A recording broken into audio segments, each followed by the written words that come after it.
Okay, welcome to the May 2022 committee meetings of the Dubbo Regional Council. I advise that the Council is now web streaming its standing committees and Council meetings live to the internet, and as such all those present should refrain from making any defamatory statements. Your attendance at this meeting is your acceptance of the condition that your image may be recorded and streamed to the internet, as well as being retained in the archive of the recorded Council minutes, meetings and standing committee meetings. I now open the May 2022 Infrastructure, Planning and Environment Committee meeting, the time being 5:34. As Councillor Black is joining us via Teams, I will be chairing this meeting from the floor. The first item, IPEC 22/18, leave of absence. The first item of business is apologies, and I've received a request of absence from Councillor M. Dickinson. Can I please have someone move that the leave of absence from Councillor M. Dickinson be accepted? Councillor Chowdhury, Councillor Goff, seconded by Councillor Goff. Any questions or debate on this motion? All those in favour? Against? I declare the motion carried. Just leave a pause between, because there's a delay, so it sometimes looks like the one on video is against, when it's just like a time delay. Right. The next item on our agenda is item IPEC 22/19, conflicts of interest. Does anyone have any conflicts of interest to declare? There's no conflicts of interest. I'll move on then to the next item on the agenda, which is item IPEC 22/20, the proposed Apsley battery energy storage system. We now have a presentation from Mr. Daniel Wilkinson from Ace Energy with Mr. David Walker of Premise, who will join us via audio-visual link.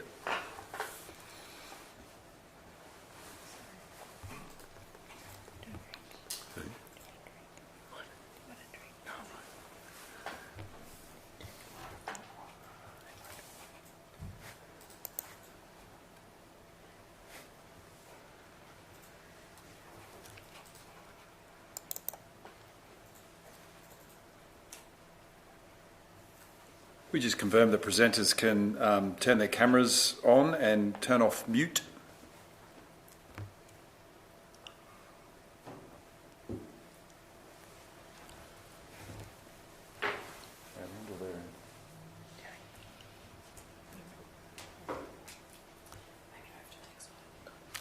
Move to the next item. Okay, we seem to be having some problems here with the audio-visual link, so we'll now move on to the next item and return to IPEC 22/20 later. So then the next item to be considered is item IPEC 22/21, which is the Building Summary April 2022 report. Can I please have someone move the recommendation of the report of the Director, Development and Environment? Councillor Etheridge, seconded by Councillor Black. Councillor Wright, sorry. Any questions of debate on that report? All those in favour? Against? I declare the motion carried.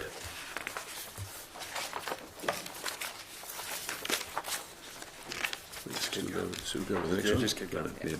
Okay, so we'll move now to the next one, next item on the agenda, which is IPEC 22/22, the Draft Zero Emissions Fleet Strategy and Implementation Plan. We have a presentation on this item from...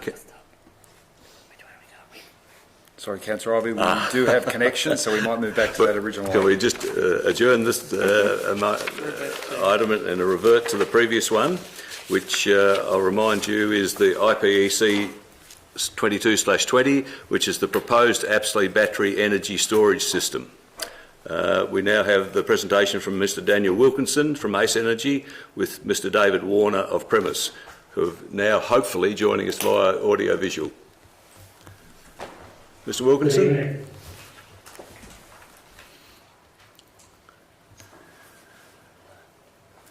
Am I happy to start? Yes, please. Thank you. So thank you all this evening for inviting me to present. Now today we'll be discussing the state significant development application proposed for Atlee storage system. But before we start, we'd like to acknowledge today we meet on Aboriginal lands. We acknowledge the traditional custodians of lands, and we show our respect for the elders past, present, and emerging. So the session objective today is to provide councillors with an overview of the project, provide an opportunity for questions and so the 5 aspects of today's presentation. First, we'll just run through some introductions and welcome, the project, timing, approvals and technical studies, community benefits, and we'll conclude with consultation, information and next steps for the project. So AC Energy is a renewable energy developer. We're based in Victoria. We're currently developing solar and battery.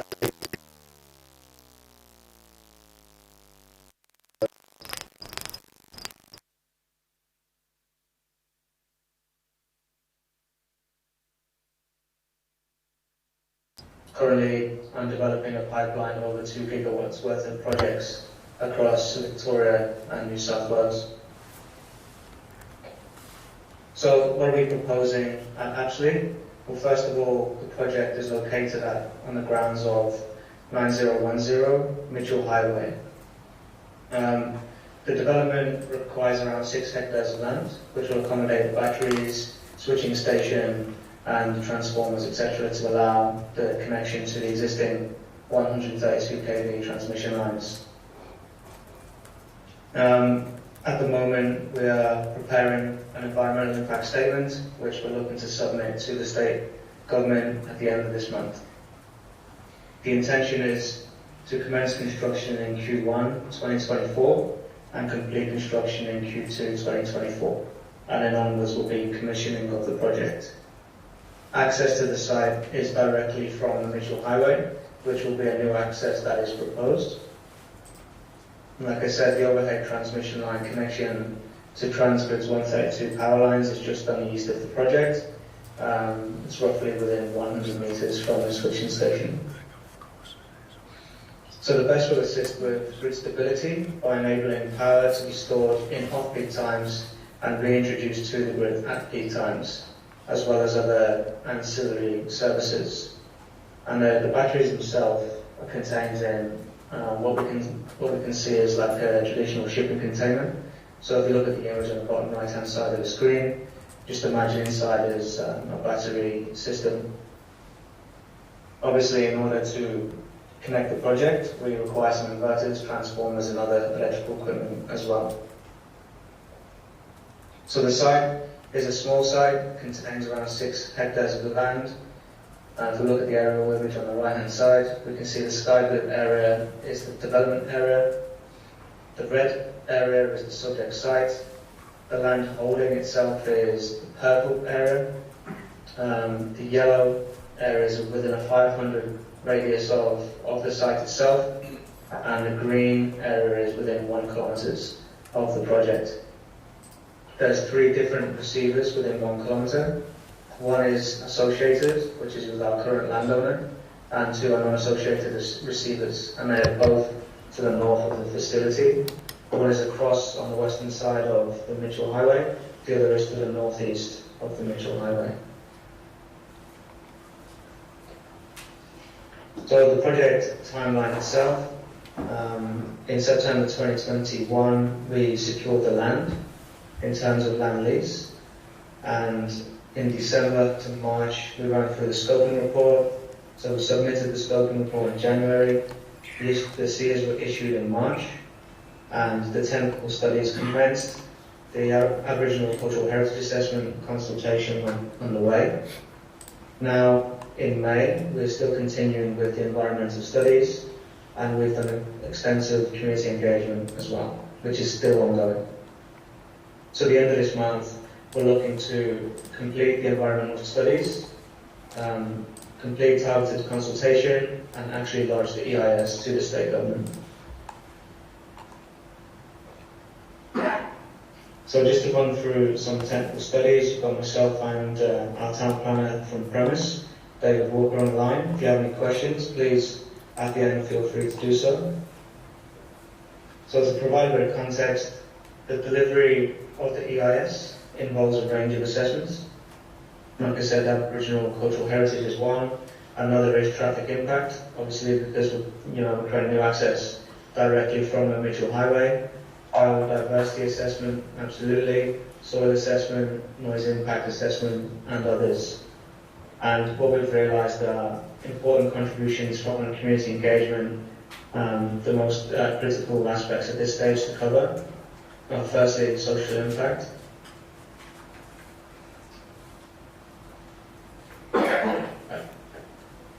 Actually, noise impact. So what we learned is the site is well suited to the project, significant off-site impacts are not expected, and residual impacts are manageable through standard measures. And again, the important contributions are social and impact assessments that have came from community engagement as well as noise. So the discussion with neighbours, the key concerns again, visual impact, noise impact, and risk concerning the technology itself, being lithium-ion batteries. These concerns can be managed, and they will be managed through clear transfer of information, ongoing engagement throughout the project lifestyle, and also appropriate management plans prepared with the input of neighbours and key regulatory stakeholders. Moving on to investment and future employment from the project, so social impact and engagement.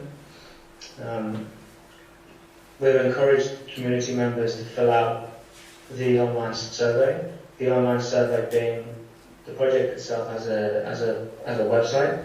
You can go to absolutebest.online, and if you scroll down, you'll actually see a social impact survey that you can click on to provide feedback about the proposal. If you prefer to contact the team by telephone, you can do that also.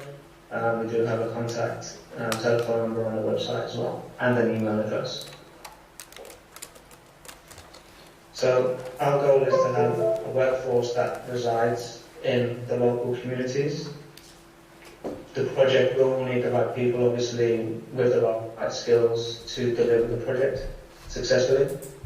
It will be necessary during the construction stage to bring workers from the right skills and experience to the region if we cannot find them locally. So our priority is to try and find them locally. If not, then we have to source from elsewhere. We expect travel to be predominantly by road transport, and measures would obviously be put in place as per the construction environmental management plan to consider all issues. Future employment. At the time of the construction, we anticipate around 50 specialised jobs will be created, opportunities for local contractors plus subcontractors.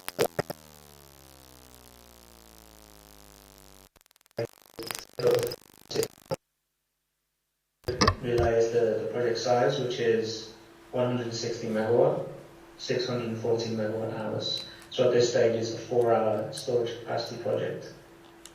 The professional positions that would include labourers, civil works, traffic management officers, and skilled technicians and engineers, even electricians as well would be involved there. Ongoing maintenance and repair work would be available for the life of the project. Still plant workers would continue to visit and help operate the BESS. So sporadically, operation and maintenance will occur. However, the project itself will be an unmanned facility. So the next steps for Absolute BESS is to submit the environmental impact statement to the Department of Planning and Environment. We're looking to do that at the end of this month. And until then, we'll be engaging with the local community to provide more information and answer any questions. And then once we do formally submit the EIS, there will be a formal exhibition process that will last for a minimum of 28 days. So during that time, the community will have an opportunity to write formal submissions to the department and provide further feedback. So that's what that's the presentation that we created for Council today. I'm happy to take any questions if you have any.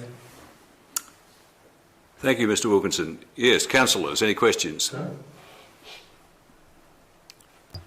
Very well. Councillor Goff. Hi, how are you? I'm just wondering what community consultation you've done already.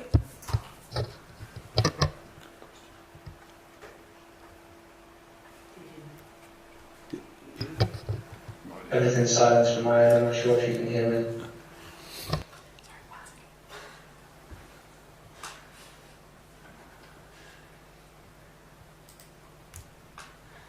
Hello.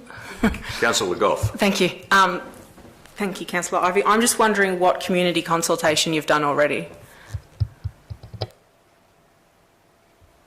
Still. Okay. Mr Wilkinson, can you hear anyone? Can you hear me? Yes, I can now. Yes. Yeah. Right. Okay, Councillor Goff has a question.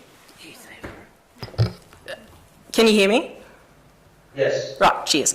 I'm just wondering what community consultation you've done already in Wellington. In Wellington. So we did. You can hear me, right? Sorry, is that hearing me? Yeah. So we can actually advertise in the local newspaper, as well as we, on numerous occasions, sent letters with to council reviews of the project as well.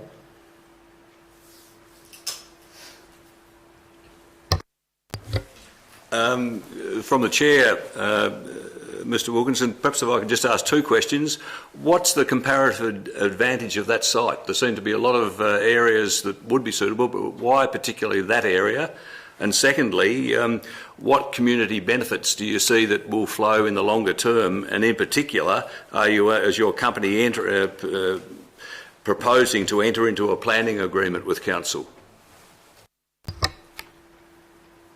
Yeah, so in response to the first question, we actually did a lot of site due diligence in the area, and connecting to that specific power line, this site is the best that we can find, with direct access to the site, being from Nickel Highway, being relatively close to the connection point, plus, there's not too any immediate neighbours around.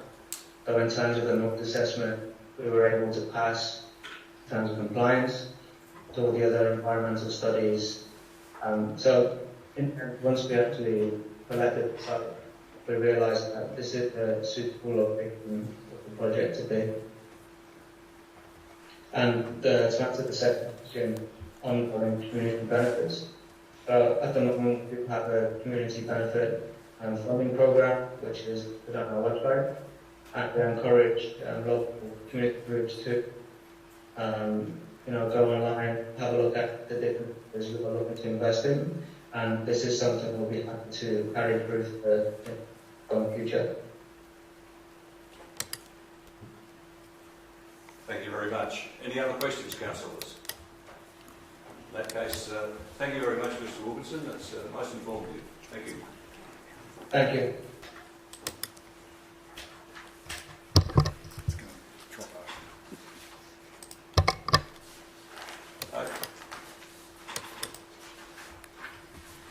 Okay, so now, councillors, we will revert to our earlier situation where we were about to consider item IPEC 22/22, which is the draft zero emissions fleet strategy and implementation plan.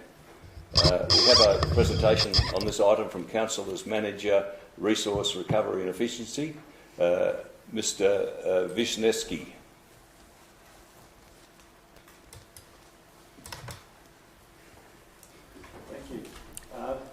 Just give a little bit of background.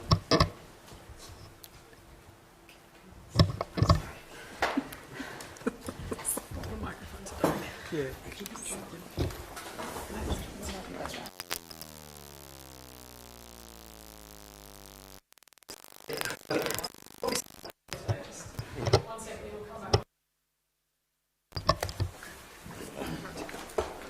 you putting the presentation up?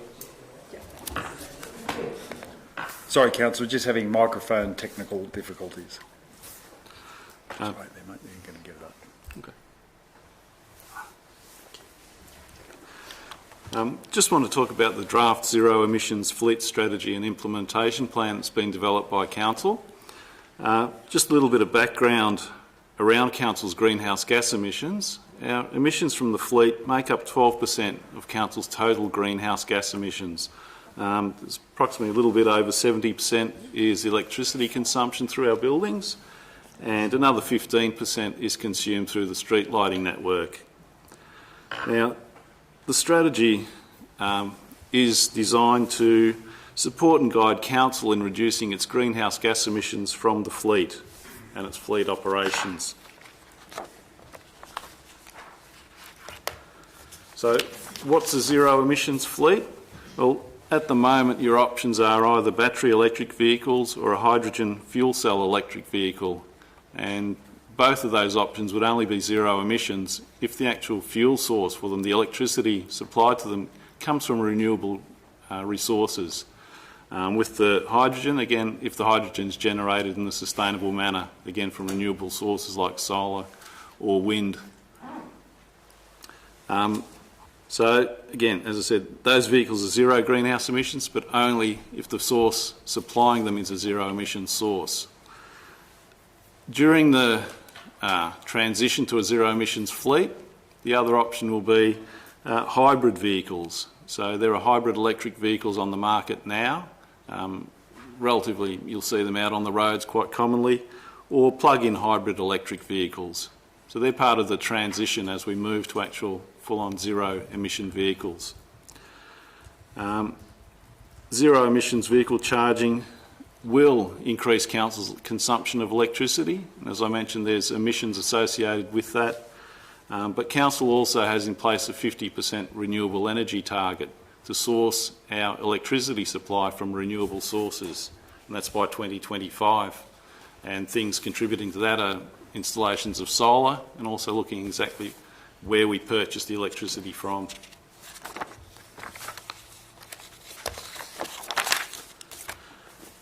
As part of this work, Council engaged a company called EV Energy in December 2020 to look at Council's fleet and to identify what things are possible at the moment and how we could potentially transition. Some of the conclusions they came to after analysing the fleet were that over a 10-year period, there's potentially a 5.5% cost reduction available to Council as compared to business as usual and just keeping purchasing petrol and diesel fuelled vehicles. The other conclusion they came to was that we could reduce our greenhouse gas emissions by about 9% over that 10-year period. Those numbers are based on the situation at the moment in the market and the availability of vehicles. We'd be expecting that will change rapidly over the coming years, and so these numbers may change.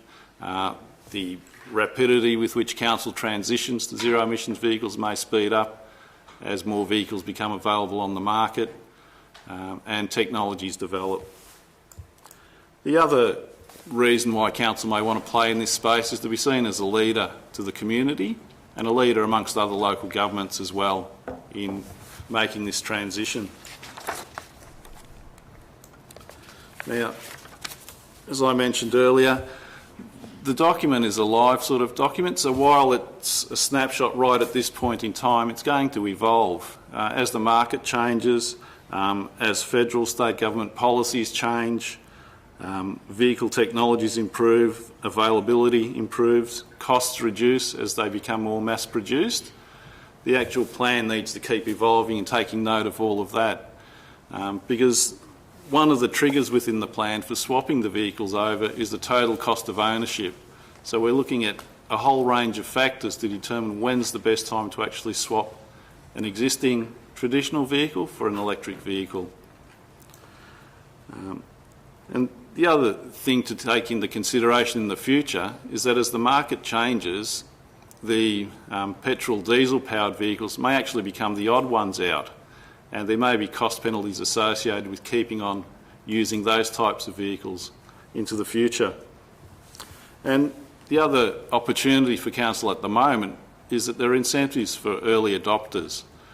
So one of the things that's just recently been announced by the state government is some grants for charging infrastructure. So to try and get ahead of the curve, we're already doing work trying to identify the appropriate sites where charging infrastructure can be put in, working out the infrastructure that's available, any benefits, negatives for those particular sites, and having the items ready for grant applications as they become available.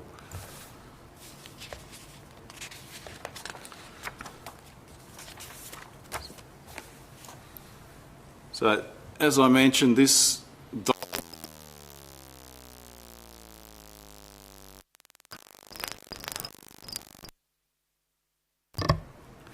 and hence it'll be in council's interest to revise it fairly on a fairly regular basis, and nominating here in 2 years' time, because we think there'll be a lot of changes that we just don't anticipate now. And again, they could be technological, they could be policy changes and things that change that equation around that total cost of ownership, and either bring it on earlier or maybe push it back. Again, the draft strategy is divided into 4 sections.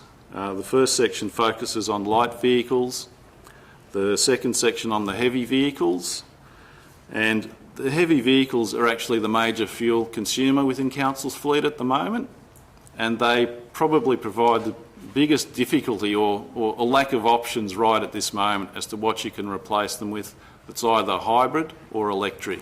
There just aren't really the options there at the moment. But again, as time goes by, those options might open up and become sort of regular things rather than sort of one-off oddities at the moment. So each of the strategy areas also cover the servicing and maintenance, because that's something also that council will have to grapple with as we transition to electric vehicles. Your traditional mechanic may well be working with an electrician, or may have more of an electrical background than your sort of mechanical background. The charging infrastructure as well, we need to have that in place so that when these vehicles come on board or become available, we have the infrastructure to support them and allow people to come out and visit the regions, or just to use them in their daily lives around Dubbo or Wellington, that sort of thing. We need to anticipate that development of the market. So, again, some of the targets that have been set, again, it's focusing around the total cost of ownership, and the light vehicle fleet is the area where there are electric vehicles available now. As they become more easily available and the stock increases, the intention here is to look at trying to transition about 15% of the light vehicle fleet by 2025. And that'll probably be a mixture of hybrid type vehicles as well as just dedicated electric vehicles. As I mentioned, the heavy vehicle fleet is the one where there's limited options at the moment, but council's intention would be to try and find 3 models of vehicle or classes of heavy vehicle that could be trialled. So there may be a bit of, being at the front of the curve and learning, some cost potentially involved with that, but it'll prepare for the future there by getting us ahead of the curve. The servicing and maintenance, as I mentioned again, a whole new way of looking at what we do with fleet maintenance and how we do it. And the charging infrastructure, there's a target there also to have at least 10 charging stations in place. And in the early stages of the plan, it's very much looking at having a charging station per vehicle as they come on board. And then as that evolves, we can work out or rationalise that and work out exactly what's required. I'll just leave it there.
If not, then I'll put the motion. All those in favour? Against? Carried. There are no further items for consideration of the Infrastructure, Planning and Environment Committee, and I declare the meeting closed, the time being 6:06 p.m.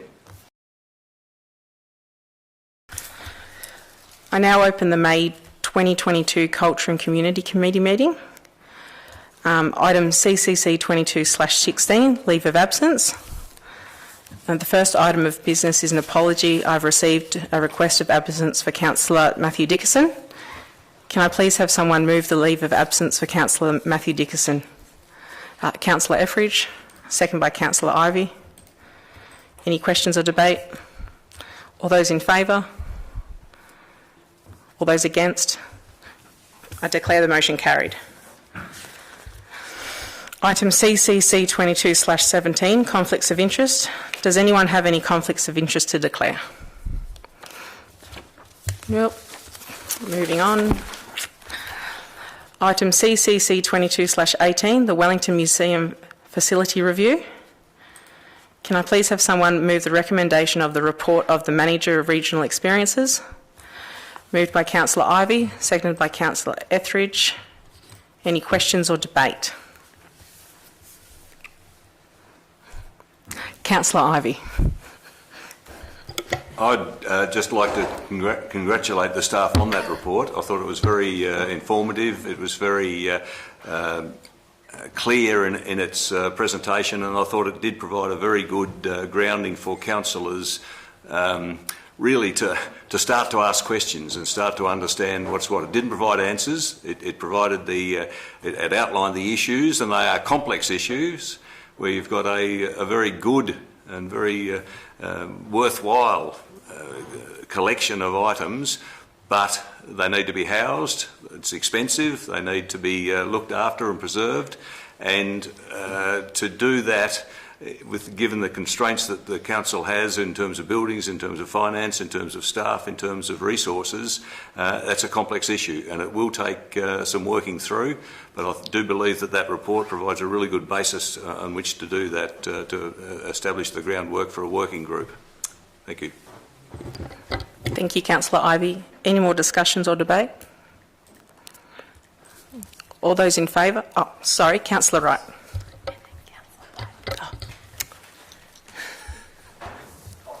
Thank you.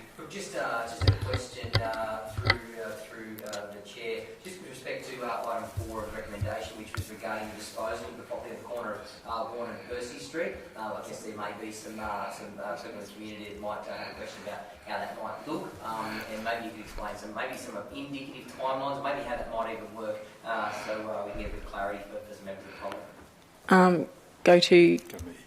I'll go to the CEO, Murray Wood. Thank you, Chair. It's asking Council, the recommendation is that we dispose of the current property, the terrace on the corner of Warren and Percy. Thank you. Percy Streets. We purposely haven't defined a timeline there because it'll have to be in consultation. There is a lease agreement with the Historical Society existing, and they also have some complexity about the large elements that are stored on that site as well. It's a large property. So by giving us the licence to dispose of that property, now we'll start working with the Historical Society in collaboration, and the Director will start those conversations pending the outcome of this committee meeting, and so we'll work that through. There's no hurry. We don't have to, lock the doors, kick them out, that type of thing. So we'll work through that with them, and certainly that'll be part of the workshops in their future place of where they're going to both house. That could be a different location, could be the same. House and protect it is a wonderful collection, but also have that community experience as well.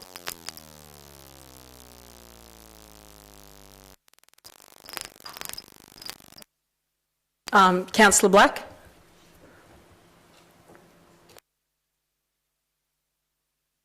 I was just going to say that the historical societies and local museums are very important in small rural towns across Australia.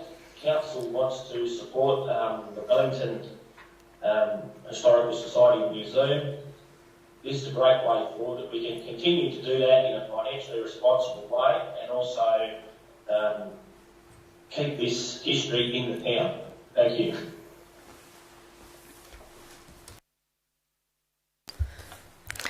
Thank you, Councillor Black. Any more discussions or debate? Okay. For all those in favour? All those against? I declare the motion carried.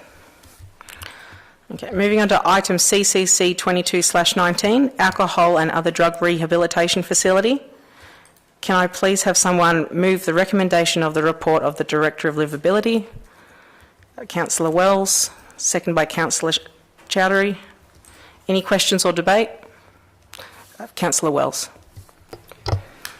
Not a question or a debate, but more a comment. Look, I think it's a really important time, and it's pleasing to see that this is at the intention of council. We know that the community have had, a great deal of interest in the Alcohol and Other Drug Rehabilitation Centre, and it's really pleasing to know that on the 23rd of May there will be a community consultation, and people get to come along and have their voice to contribute to how this pans out.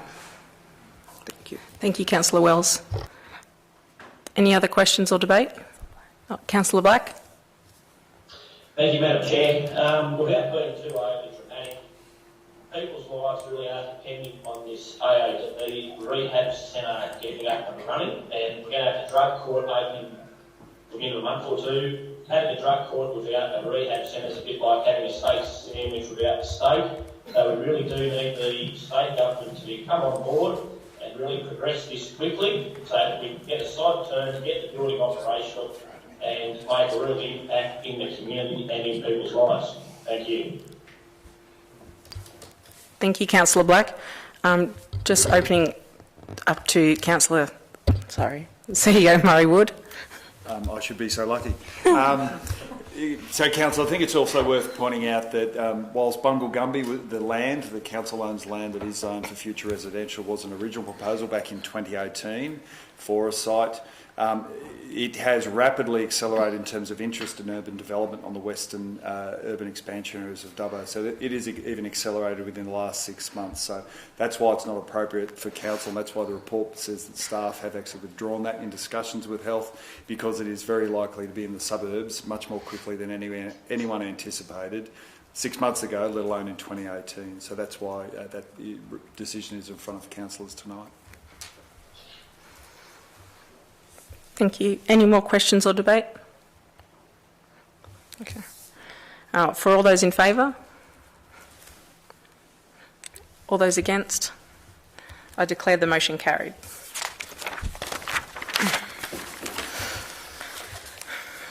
Moving on to item CCC 22/20, the Tree Preservation Order. Consideration of introduction of the State Environmental Planning Policy, Biodiversity and Conservation 2021. First, we have a speaker, Ms Barbara Sutherland, who wishes to address the committee regarding this item. Ms Sutherland, can you please come to the microphone, and you have 5 minutes to address the committee. Thank you, and good afternoon or evening, everybody.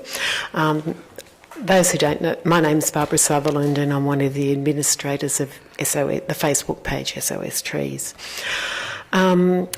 So Dubbo Regional Council has approximately 50% of its tree canopy on public land and 50% on private land.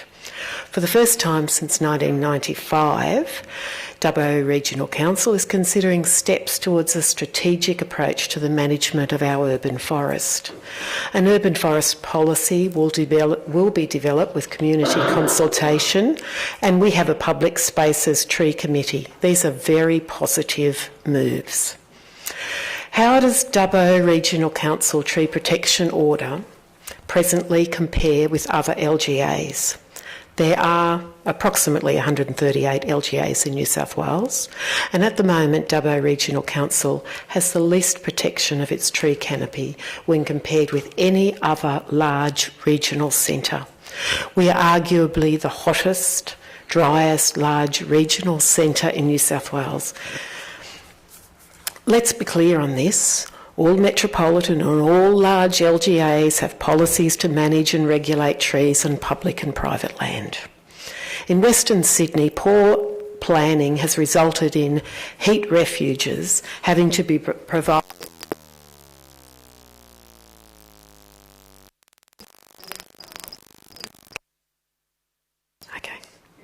Okay. Heat refuges having been provided when it's too hot for people to stay in their homes. Blacktown trialled 5 centres last summer.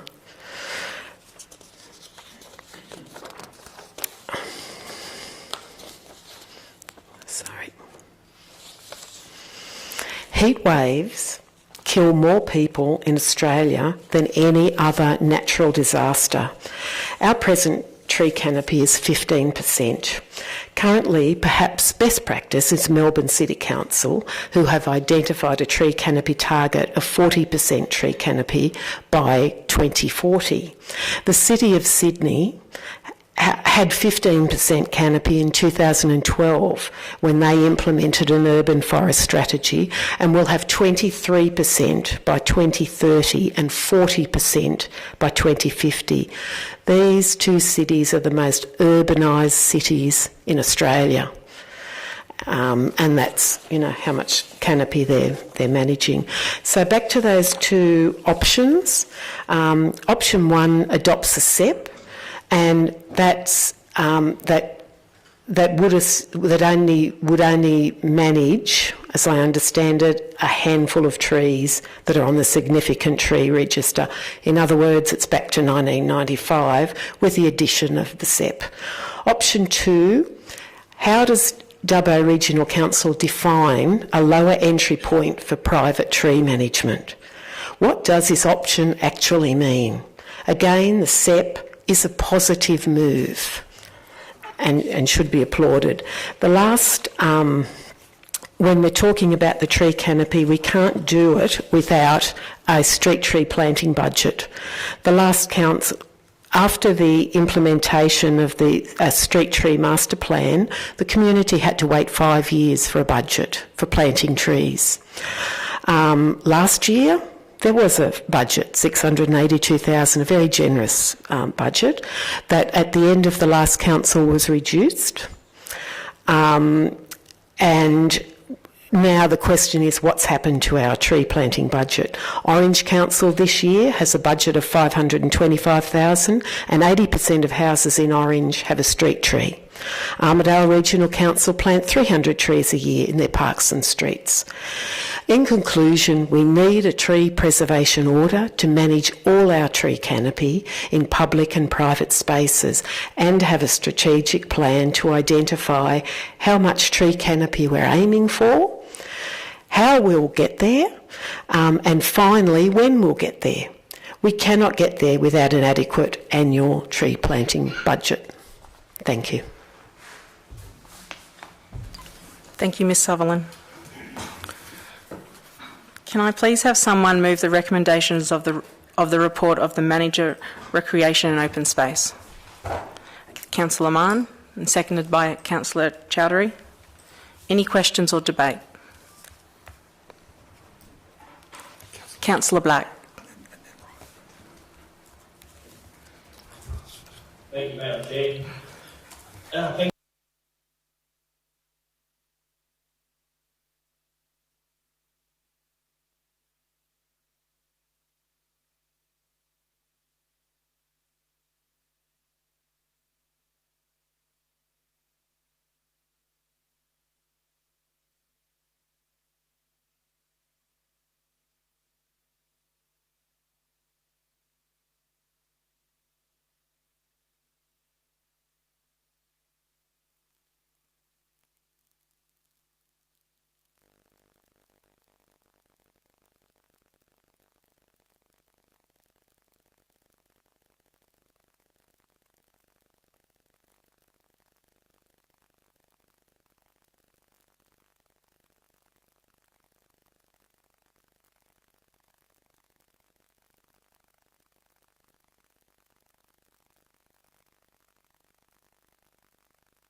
To you, Madam Chair, would be with respect to the SEP itself. And I understand that's a government document, but am I right in thinking that the council itself has an ability to mould that document to their own requirements locally? I see there seems to be variations of similar things all over the state, but not a lot of consistency between each of the centres. No, through you, Madam Chair. Mr Wallace. Okay, my microphone's working. So, yes, you're correct. It is very localised. So, this report, as I understand it, is going to adopt or consider adopting the SEP, but it won't adopt the detail for which Dubbo. That will be done in July, and that will be done with community consultation. And it will be local. It can be different. It's different in Bathurst than it is in Wagga, than it is in Sydney. So, yes, that's yet to be determined at what standard. Thank you, Mr Wallace. Councillor Ivey. Thank you, Madam Chair. Just perhaps more of a comment also. I see where the aim is to try to increase the tree canopy on private land, and that's to be commended. But and I have raised this issue before, but I just worry when we look at the new housing developments with as the current move towards a much smaller backyard, often so small as to not really enable the planting of a tree, coupled with that with problems with putting trees on nature strip because of competition with or restrictions because of infrastructure. I just see that as being a major problem, much more important than whether or not people are looking after their trees in their own backyard, established trees. I think Council really needs to look at how we can encourage, perhaps even overcompensate in public land for the lack of trees that are likely to be planted in some of these new housing developments. Thank you, Councillor Ivey. Any other questions or debate? All those in favour? All those against? I declare the motion carried. There are no further items for consideration of the Culture and Community Committee, and I declare the meeting closed at the time 6:26 p.m. I now open the May 2022 Corporate Services Committee meeting. Item CSC 22/18, leave of absence.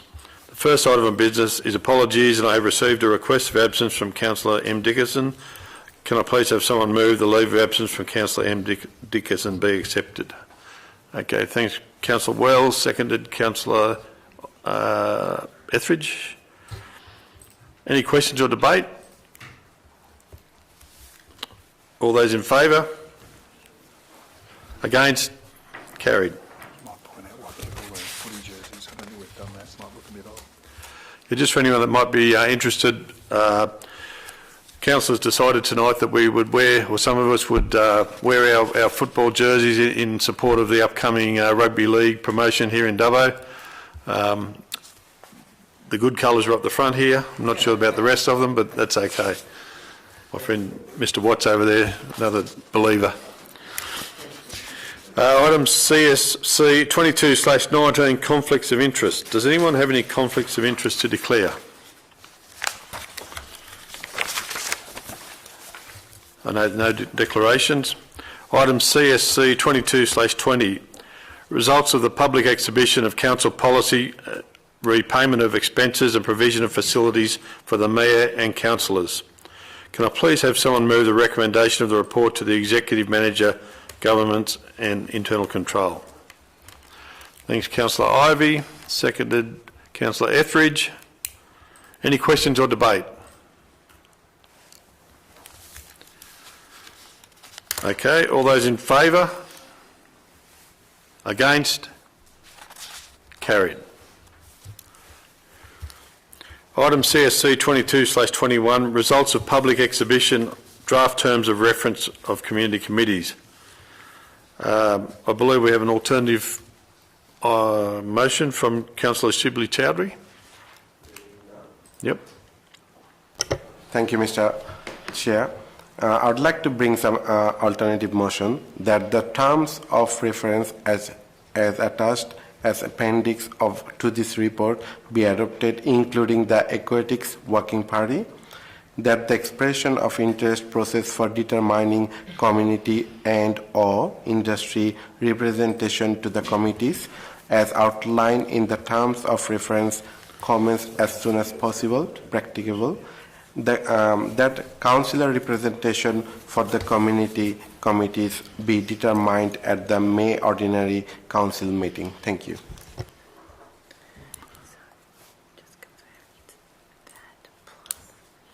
Okay, just confirming that the amended alternate motion is the original motion, including the amendment put forward by Councillor Chowdhury? No. Through you, Mr. Chair. No, the alternative is that whilst it talked about consider council membership of committees, what it's, the alternative motion is saying is that we consider that membership of councillors at the May ordinary meeting of council to give us a number of days and weeks to get more coordinated in which councillors will be active members of each committee. Okay.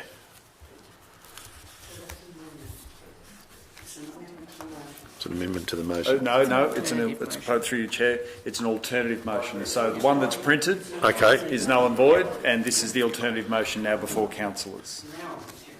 Right. Thanks for all your help there. Can I please have someone move the amended...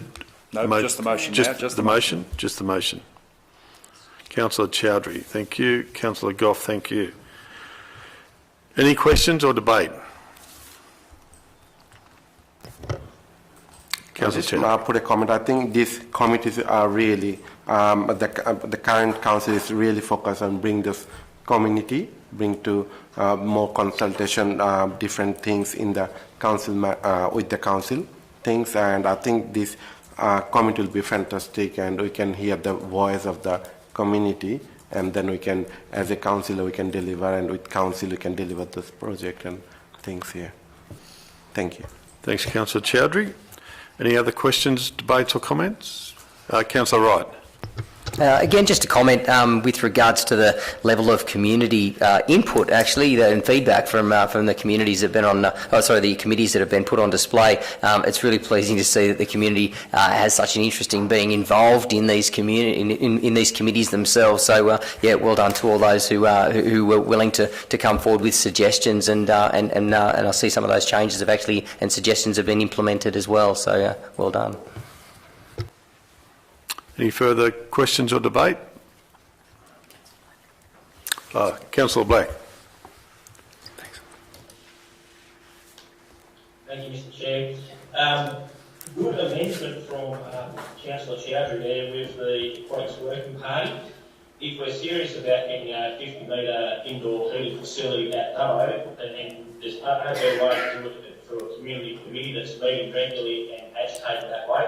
I also note some of the community submissions. I really think we might have missed the trick by not having a disability access committee. That's something we really need to look at next time when we do these committees in 18 months' time. Having a disability isn't just whenever there's some money available, we'll just talk about it then. It's a 24/7 all of your life condition, and we're really building the need to look at equity and the access issues ever, and a good way to do that would be next time around having a disability access committee. Thank you. Thanks, Councillor. Further questions or debate? I now put the motion. All those in favour?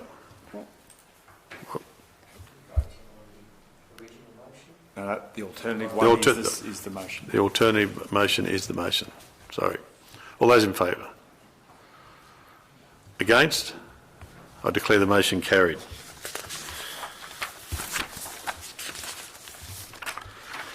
Item CSC 22/22, investment under Section 625 of the Local Government Act. Can I please have someone move the recommendation of the report of the Chief Financial Officer? Councillor Chowdhury, thank you. Councillor Ivey, second, thank you. Any questions or debate?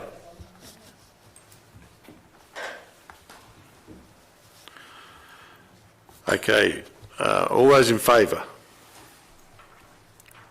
All those against? I declare the motion carried. There are no further items for consideration of the Corporate Services Committee. I declare the meeting closed, the time being 6:34 p.m. Web streaming has now been completed. Thank you for your attendance. Please stop the web streaming.